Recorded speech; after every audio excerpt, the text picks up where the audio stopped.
Ito, okay na. Goods na yan, under na yan. Okay na yung Freon.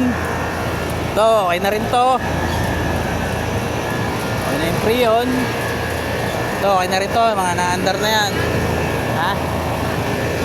Naka-off na. Bali ito, kare-repair lang. Ayos na rin. Kinargahan ko. Medyo undercharge eh. Tapos palit ng thermistor sensor sa indoor coil. Ayun, okay na yan. Ibabalik ko na lang yung mga cover. Bali dito sa area to, finish na kami.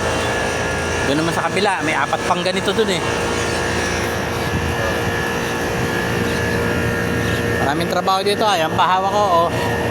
Ang dami rin. Meron pang chiller doon. Meron pa sa store. Ilan ang dali sa store? 200 plus.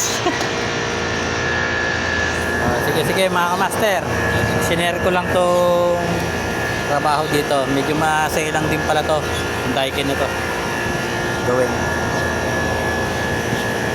Ingat kayo dyan. God bless. Salamat.